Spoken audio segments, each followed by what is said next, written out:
ফাওয়াইদুস সালিকিন উর্দু কিতাবের ৮ নম্বর পৃষ্ঠায় তিনি বর্ণনা করেন, আমি কুতুবউদ্দিন কাকি এবং আমার বন্ধু কাজী হামিদউদ্দিন নাগরী রহমাতুল্লাহ আলাইহি দুইজন একটা দিন চিন্তা করলাম আমরা সাগর পাড়ে হেঁটে যাব। সাগর পাড়ে হেঁটে গিয়ে আল্লাহর কুদরত নিদর্শনগুলো দেখার চেষ্টা করব। কথা মতো ওনারা দুইজন সাগর পাড়ে হেঁটে যাচ্ছেন, হাঁটছেন আর দেখছেন। দুজন দুজনকে বলছেন আল্লাহ সুবহানাহু ওয়া তাআলা কত কি এই পৃথিবীতে সৃষ্টি করেছেন, মহান রব আমাদের জন্য কত কি না সৃষ্টি করেছেন। কোনটা একরকম, কোনটা আবার অন্যরকম। ওরা দুইজন আল্লাহর কুদরতের শুকরিয়া আদায় করতে করতে অনেক দূর হাঁটছেন। হাঁটতে হাঁটতে এক সময় নিজেদেরকে ক্ষুধার্ত মনে করলেন, আমরা ক্ষুধার্ত হয়ে গেছি। ওরা নিজেদেরকে দুর্বল মনে করলেন, আমরা দুর্বল হয়ে গেছি, আর হাঁটতে পারবো না, আর সামনে আগাতে পারবো না। দুজনই বসে পড়লেন। বসে পড়ে দুজনই চিন্তা করলেন, এখন যদি আমাদের কাছে কোনো খাবার না আসে আমরা তো আর সামনে আগাতে পারবো না।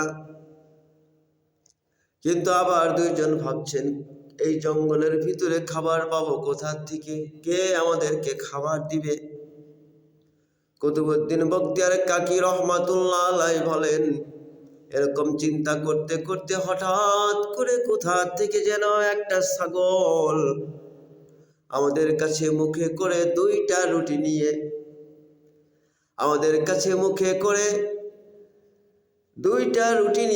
একটা ছাগল আমাদের কাছে যখন আসলো, আমরা ছাগলের কাছ থেকে ওই দুইটা রুটি নিয়ে নিলাম। ওই দুইটা রুটি নিয়ে আমরা খেয়ে ফেললাম। দুইটা রুটি খেয়ে আমাদের পেটটা পরিপূর্ণ হয়ে গেল। আমরা দুজন চিন্তা করছি, কথা বলছি, এই রুটিটা নিশ্চয় আল্লাহ রাব্বুল আলামিনের খাজানা থেকে নেওয়া। আল্লাহ নিজে পাঠিয়েছেন, ওনার নিজের খাজানা থেকে এই রুটি দুইটা আমাদের জন্য দিয়েছেন। আর এই ছাগলটা নিশ্চয় আল্লাহ রাব্বুল আলামিনের কোন দূত ছাগল রূপে আমাদের কাছে এসেছেন। কুতুবউদ্দিন বখতিয়ার কাকি রহমাতুল্লাহ আলাইহি বলেন, এটা চিন্তা করতে করতে আমরা দেখতে পেলাম সমুদ্রের ভিতরে একটা বিচ্ছু, ছোটখাটো বিচ্ছু না, অনেক বড় একটা বিচ্ছু, প্রায় উটের সমান একটা বিচ্ছু সাগরের ভিতর দিয়ে রকেট গতিতে পার থেকে ওপারে যাচ্ছে। কাজী হামিদউদ্দিন নাগরী রহমাতুল্লাহ আলাইহি আমার বন্ধুকে আমি বললাম, ও বন্ধু, ওই বিচ্ছুটা অত দ্রুত আর অত বড় বিচ্ছু তো কোনোদিন দেখি নাই। অত দ্রুত যাচ্ছে কেন যাচ্ছে? এই জিনিসটা আমাদেরকে দেখা দরকার আছে নাকি? কাজী হামিদউদ্দিন নাগরী রহমাতুল্লাহ আলাইহি বলেন, ও বন্ধু, কুতুবউদ্দিন বখতিয়ার কাকি রহমাতুল্লাহ আলাইহি আল্লাহর নিদর্শন দেখার জন্যই যেহেতু আমরা বের হয়েছি, অবশ্যই আমাদের ওটাও দেখা উচিত। কিন্তু সামনে তো সমুদ্র পার হব কেমন করে? কুতুবউদ্দিন বখতিয়ার কাকি রহমাতুল্লাহ আলাইহি বলেন, ও রব, আমরা যদি আপনার প্রিয় বান্দা হয়ে থাকি, ওই বিচ্ছুর কাহিনীটা দেখতে আমাদের ইচ্ছা হয়। আপনি দয়া করে এই সমুদ্রের ভিতর থেকে আমাদের পার হওয়ার জন্য একটা রাস্তা তৈরি করে দেন। কুতুবউদ্দিন কাকি রহমাতুল্লাহ আলাইহি বললেন, আমাদের জন্য আল্লাহ পাক রব্বুল আলামিন একটা রাস্তা তৈরি করে দিলেন। আমরা রাস্তা পার হয়ে ওই বিচ্ছুর পিছে পিছে গেলাম। আমরা দূর থেকে দেখতে পেলাম একটা গাছের নিচে একজন মানুষ ঘুমিয়ে আছে। সে ঘুম এসে গেছে, কিন্তু এই গাছের উপর থেকে বড় একটা সাপ, অজগর সাপ, বড় একটা সাপ ওই গাছ বেয়ে বেয়ে ওই মানুষটিকে খাবার জন্য নেমে আসছে। ইতিমধ্যে ওই বিচ্ছুটি গিয়ে ওই সাপটিকে কামড়িয়ে জড়িয়ে ধরে সাপটিকে মেরে ফেলে দিল। আমরা আমাদের নিজের চোখে জিনিসটা দেখলাম। কিন্তু সাপটিকে মেরে ফেলে দিয়ে বিচ্ছুটা যে কোথায় আড়াল হয়ে গেল আমরা দেখতে পেলাম না, আমাদের চোখের আড়াল হয়ে গেল। ওই বিচ্ছুটা যখন আমাদের চোখের আড়াল হয়ে গেল, বিচ্ছুটা যখন আশেপাশে কোথাও দেখতে পেলাম না, সাপটা যখন মরে গেল, আমরা ভাবলাম এই লোকটা নিশ্চয় আল্লাহর কোনো ওলি, না হলে আল্লাহ সুবহানাহু ওয়া তাআলা এই লোকটাকে বাঁচানোর জন্য অত দূর থেকে এই লোকটাকে বাঁচানোর জন্য অত বড় একটা বিচ্ছুকে কেন আল্লাহ সুবহানাহু ওয়া তাআলা এখানে পাঠাবেন? এই লোকটা নিশ্চয় আল্লাহর ওলি, এই লোকটাকে দেখতে হবে, লোকটার সাথে কথা বলতে হবে, তার সাথে আমাদের সহবত দিতে হবে, কিছু সময় থাকতে হবে। এই কথা ভেবে আমরা ওই লোকটার কাছে গেলাম, কিন্তু গিয়ে দেখলাম ওই লোকটা আল্লাহর ওলি তো দূরে থাক, ওই লোকটা হলো একটা মদখোর। ওই লোকটা যেখানে ঘুমিয়ে আছে, ওই লোকটার পাশে একটা মদের বোতলও আমরা দেখতে পেলাম।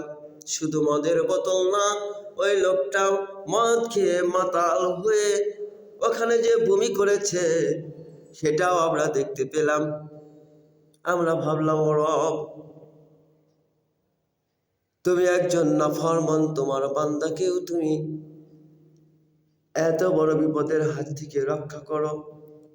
ইয়া রাব্বুল আলামিন, তুমি আসলেই মহান রব, তুমি সত্যিই রাব্বুল আলামিন, তুমি সত্যিই আমাদের পালনকর্তা।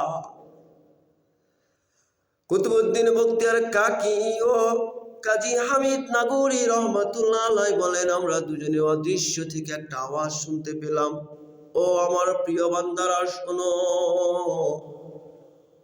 আমি শুধু আমার পরহেজগার আর আমার হুকুম তালিম করা বান্দা বান্দীদেরকেই আমি রক্ষা করি না, আমি আমার পাপী, আমার নাফরমান বান্দা বান্দীদেরকেও আমি রক্ষা করি। আমি যদি শুধু পরহেজগার বান্দা বান্দীদেরকেই রক্ষা করতাম, তাহলে আমি রাব্বুল আলামিন হতাম কেমন করে? কুতুবউদ্দিন বখতিয়ার কাকি রহমাতুল্লাহ আলাইহি বলেন, আমরা ওখানে থাকতে থাকতে লোকটা জেগে গেল। লোকটা যখন জেগে গেল, আমরা একটু আড়ালে চলে গেলাম। ওই লোকটা ওইখানে মরা সাপটাকে একটা বড় সাপ মরে গেছে তার পাশেই সে দেখতে পেল, আর আল্লাহ সুবহানাহু ওয়া তাআলার কাছে তওবা করতে শুরু করলো, রব, এত বড় একটা সাপ আমাকে নিশ্চয় খেতে এসেছিল, আমি তো ঘুমেছিলাম, আমাকে রক্ষা করার জন্য এই পৃথিবীতে কেউ ছিল না, রব, তুমি ছাড়া কেউ আমাকে রক্ষা করে নাই, এটা আমি বুঝে গেছি। ইয়া রব, আমি তো তোমার একমাত্র নাফরমান বান্দা, আমি তোমার একটাও ভালো কাজ করি না, আমি শুধু তোমার নাফরমানি করেছি। রাব্বুল আলামিন, এই নাফরমানি করার কারণেও তুমি রব আমাকে রক্ষা করেছো। ও রব, আমি তওবা করছি, তুমি আমার তওবা কবুল করে নাও। আজকের পর থেকে আমি আর কোনো নাফরমানি কাজ করব না, আজকের পর থেকে আমি আর কোনো অন্যায় কাজ করব না। আল্লাহ সুবহানাহু ওয়া তাআলা তার তওবা কবুল করে নিলেন। তারপর থেকে সে জীবনে যতবার জীবিত ছিল, যত বছর জীবিত ছিল, কুতুবউদ্দিন বখতিয়ার কাকি রহমাতুল্লাহ আলাইহি ফায়দুস সালিকিন কিতাবের 8 নম্বর পৃষ্ঠার ভিতরে বর্ণনা করেন, ওই লোকটা যত বছর জীবিত ছিল, প্রতি বছর উটে করে নয়, ঘোড়াতে নয়, যানবাহনে নয়, ওই মরুভূমির ভিতর দিয়ে পাহাড় পর্বত ডিঙিয়ে এক দেশ আর এক দেশ ডিঙিয়ে সে যত বছর জীবিত ছিল, প্রতি বছর পায়ে হেঁটে বাইতুল্লাহ শরীফ তাওয়াফ করত। পায়ে হেঁটে বাইতুল্লাহ শরীফ তাওয়াফ করতে করতে এক সময় সে বৃদ্ধ হয়ে গেল। যখন আর পায়ে হাঁটার শক্তি তার থাকলো না, ওই লোকটাকে আল্লাহ সুবহানাহু ওয়া তাআলা দুনিয়া থেকে মৃত্যুর মাধ্যমে বিদায় করে দিলেন। ও দুনিয়ার মুসলমান, দুনিয়ার মানুষ, তুমি পাপ করেছ, তুমি ভুল করেছ, আমি পাপ করেছি, আমি ভুল করেছি, আমার মাপ নেই। এই কথাটা ভাবার কোনো সময় নেই, এই কথাটা ভাবার কোনো সময় নেই। আমি যত বড় পাপ করি না কেন, ওই রব্বুল আলামিন তার চেয়ে বেশি ক্ষমাকারী, আমার পাপকে আল্লাহ সুবহানাহু ওয়া তাআলা ক্ষমা করবেন। আমি পাপ করব আল্লাহর কাছে যদি একবার যদি খাস দিলে তওবা করতে পারি, আমাদের তওবা যদি একবার কবুল হয়ে যায়, ইনশাআল্লাহ তাআলা আল্লাহ সুবহানাহু ওয়া তাআলা ওনার বন্ধু, ওনার ওলি, আল্লাহর ওলি হিসেবে আমাদেরকে দুনিয়া থেকে বিদায় করাতে পারে।